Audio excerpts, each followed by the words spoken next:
Shalom, saya Murni Hati Gole.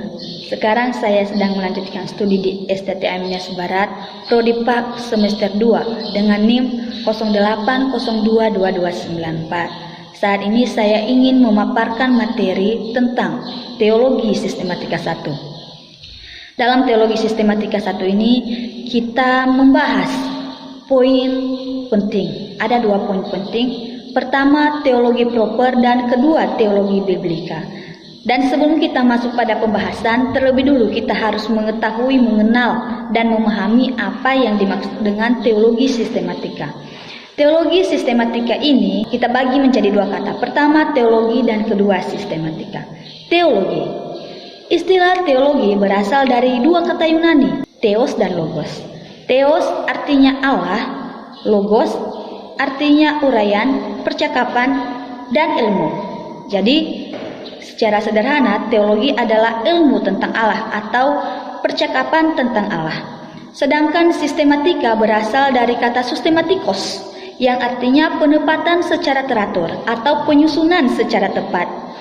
Jadi, secara sederhana, pengertian teologi sistematika adalah ilmu yang mempelajari tentang Allah secara sistematis atau secara tepat melalui Alkitab. Karena kita bisa belajar tentang Allah hanya dengan Alkitab. Oleh karena itu, Alkitab ini sangat penting bagi kita sebagai orang Kristen, orang yang percaya akan adanya Tuhan. Ada beberapa kegunaan untuk mempelajari teologi sistematika ini. Pertama, karena kita manusia sebagai makhluk ciptaan yang berasio, maka manusia mempunyai kecenderungan untuk berpikir dan mempelajari secara sistematis. Sehingga teologi sistematika ini berusaha mensistematiskan atau menyusun secara tepat ajaran dalam Alkitab. Mulai dari kitab Kejadian dalam Perjanjian Lama sampai pada akhir atau kitab Wahyu pada Perjanjian Baru. Kedua, sifat Alkitab sendiri yang menuntun untuk disusun secara sistematis. Ketiga, bahaya ajaran sesat. Kita dapat melihat di dalam 1 Petrus pasal 3 ayat 15 dan Efesus pasal 4 ayat 14. Keempat, Alkitab ini adalah sumber doktrin Kristen. Jadi Alkitab sangat penting karena melalui Alkitab ini kita dapat belajar tentang Allah. Ini adalah sumber ajaran Kristen. Selanjutnya, kelima, Alkitab adalah pedoman hidup orang Kristen. Jadi itu kegunaan dari teologi sistematika ini. Dalam teologi sistematika, pengertian teologi dibagi menjadi 2. Pertama, pembagian teologi sistematika dalam arti luas, dan kedua dalam arti sempit. Dalam arti luas, pembagian dalam arti luas, teologi dalam arti luas ada 4 pembagian. Pertama, teologi biblika. Teologi biblika ini berurusan dengan proses isi naskah Alkitab. Kedua, teologi historika atau sejarah. Teologi historika ini berurusan dengan sejarah umat Tuhan, Alkitab dan gereja. Ketiga, teologi sistematika. Teologi sistematika ini teologi yang menata doktrin-doktrin dalam Alkitab untuk mempertahankan dasar pengajaran iman Kristen. Dan keempat, teologi praktikal atau pelayanan. Teologi ini teologi yang berurusan dengan mempraktikkan teologi dalam menjalankan kehidupannya untuk tujuan pengudusan, pembinaan, dan pelayanan jemaat. Dan dalam arti sempit, teologi dibagi menjadi 8. Pertama, bibliologi atau Alkitab. Kedua, teologi proper atau Allah. Ketiga, antropologi, manusia. Keempat, kristologi, Yesus Kristus. Kelima, pneumatologi, Roh Kudus. Keenam, eksakologis atau gereja. Ketujuh, soteriologi keselamatan, dan terakhir ekskatologi, akhir zaman. Jadi itu pembagian teologi dalam arti luas dan arti sempit. Sekarang kita masuk pada pembahasan. Pembahasan pertama yaitu teologi proper. Teologi proper ini adalah doktrin tentang Allah atau ajaran tentang Allah. Sebelum kita masuk pada pembahasan doktrin tentang Allah ini, sangat penting untuk kita pelajari. Teologi proper ini sangat bermanfaat untuk kita pelajari sebagai orang Kristen. Mengapa? Karena dengan belajar teologi proper ini kita dapat memahami, mengenal akan Tuhan. Wawasan kita akan Tuhan semakin bertambah dan kita tidak dapat atau tidak mudah digoyahkan oleh ajaran-ajaran lain. Iman kita akan semakin teguh dan kokoh. Kita tidak mudah terombang-ambingkan oleh orang-orang yang tidak percaya akan adanya Tuhan. Jadi sebelum kita mempelajari tentang teologi proper ini, sebaiknya dan seharusnya kita harus mempunyai anggapan yang kuat, kepercayaan yang kokoh. Pertama, kita harus beranggapan bahwa Allah itu ada, dan Allah itu keberadaannya bukan dalam ide, tetapi dalam pribadi. Kedua, Allah juga telah menyatakan dirinya melalui ciptaannya, sejarahnya, Alkitab, dan Tuhan Yesus. Ketiga, karena kita manusia telah jatuh ke dalam dosa, maka kita bisa mengenal Allah dengan kuasa Roh Kudus, dengan pimpinan Roh Kudus. Jadi jika Roh Kudus yang memimpin hidup kita, maka otomatis kita pasti bisa mengenal Allah kita yang sesungguhnya. Ada beberapa teori-teori sekuler tentang Allah. Pertama, teori deisme. Teori deisme ini mengatakan bahwa dunia ini mekanisme. Deisme menolak adanya wahyu dan mukjizat Allah. Kedua, ateisme. Ateisme ini menyangkal akan kenyataan adanya Allah. Ada dua pandangan. Pertama, ateisme praktis, dan kedua, ateisme teoritis. Ateisme praktis mengakui Allah ada. Ateisme praktis ini mengakui adanya Allah, entah di mana mereka hidup tanpa Tuhan. Jadi ateisme ini berpandangan bahwa Allah itu ada, tetapi Allah pergi entah kemana. Itu menurut pandangan ateisme praktis. Kedua, ateisme teoritis. Ateisme teoritis ini mengatakan Allah tidak ada. Allah tidak ada. Kita dapat melihat di dalam Mazmur pasal 14 ayat 1. Di situ kita dapat mengetahui bahwa ateisme teoritis ini mengatakan Allah tidak ada. Ketiga, skeptisisme. Skeptisisme ini meragukan adanya Allah. Teori skeptisisme ini tidak percaya akan adanya Allah atau masih meragukan Allah. Keempat, agnosisisme. Agnosisisme ini menyangkal bahwa Allah itu ada, bisa dikenal. Allah itu bisa dikenal atau dimengerti. Ini sungguh tidak masuk akal. Selanjutnya, panteisme. Panteisme ini mempercayai bahwa Allah itu sama dengan alam semesta. Pemikiran mereka Allah dan alam semesta itu bagian dari Allah. Jadi alam semesta mereka mempercayai bahwa itu adalah Allah.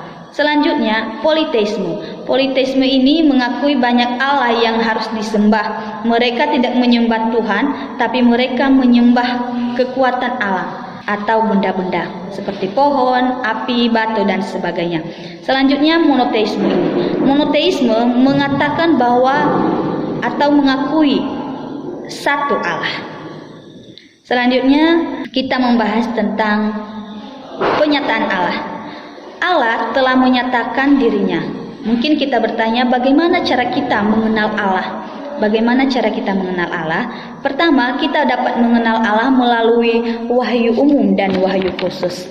Wahyu umum lebih berfokus, atau wahyu umum itu melalui sejarah, melalui alam semesta ini kita dapat mengenal Allah.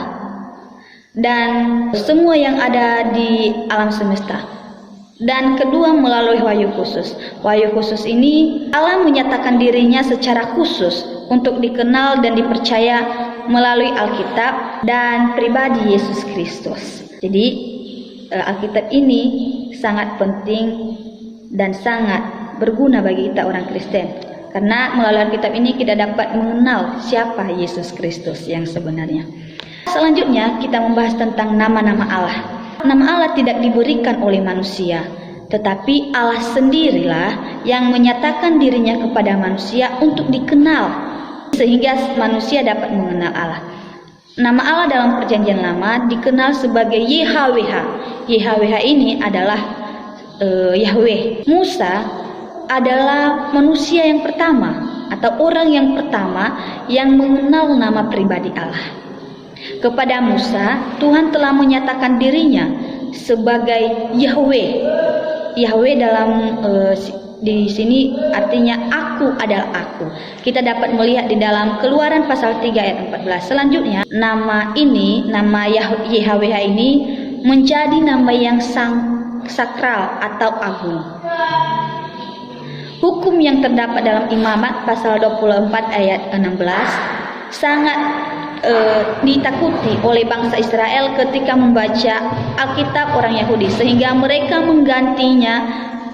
YHWH ini diganti dengan sebutan Adonai. YHWH ini diganti dengan sebutan Adonai atau Elohim, karena YHWH ini sangat sakral dan agung.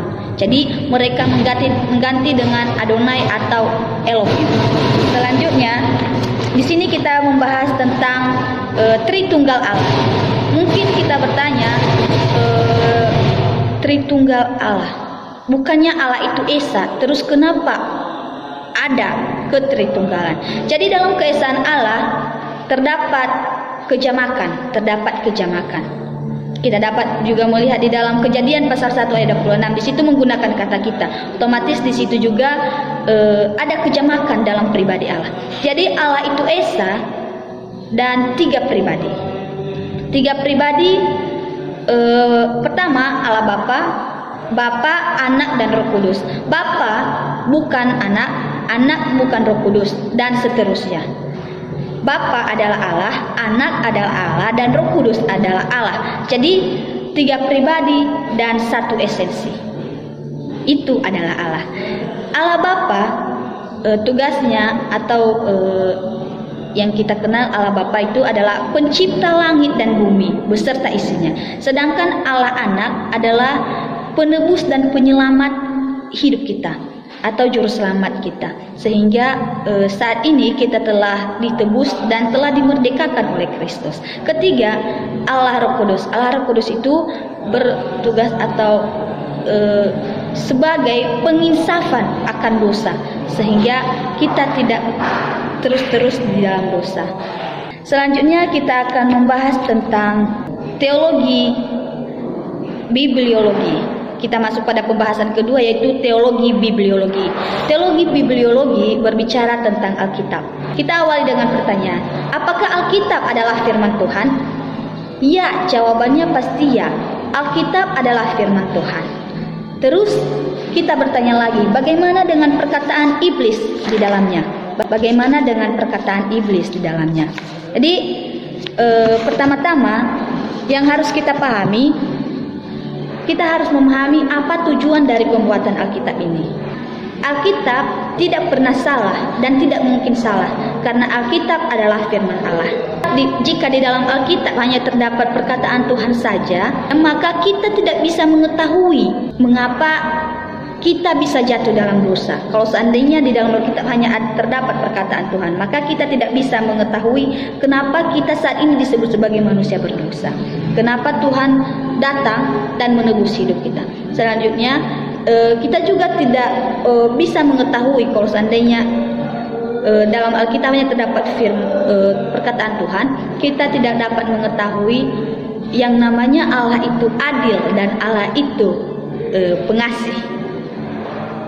Kita juga telah belajar bahwa para penulis kitab ini tidak menulis dengan kehendaknya sendiri, tidak menulis dengan kehendaknya sendiri, tetapi oleh dorongan Roh Kudus. Kita dapat melihat di dalam 2 Petrus pasal 1 ayat 21. Dan kita juga dapat melihat di dalam 2 Timotius pasal 3 ayat 16. Di situ kita dapat mengetahui bahwa Alkitab adalah diinspirasikan atau diilhamkan oleh Allah. Jadi Alkitab tidak mungkin salah. Selanjutnya kita juga dapat mengetahui di dalam Matius pasal 5 ayat 18 bahwa satu titik pun tidak boleh ditiadakan di dalam hukum Taurat. Jadi Alkitab ini adalah firman Allah, dan Alkitab sangat penting bagi kita sebagai orang Kristen, karena Alkitab ini adalah sebagai kaca bagi kita untuk dapat mengetahui kesalahan-kesalahan kita. Selanjutnya di sini kita akan membahas tentang proses terbentuknya Alkitab. Proses terbentuknya Alkitab, tentunya Alkitab ini ditulis oleh para penulis melalui dorongan dan pimpinan Roh Kudus, sehingga terbentuklah yang namanya Alkitab, Perjanjian Lama dan Perjanjian Baru.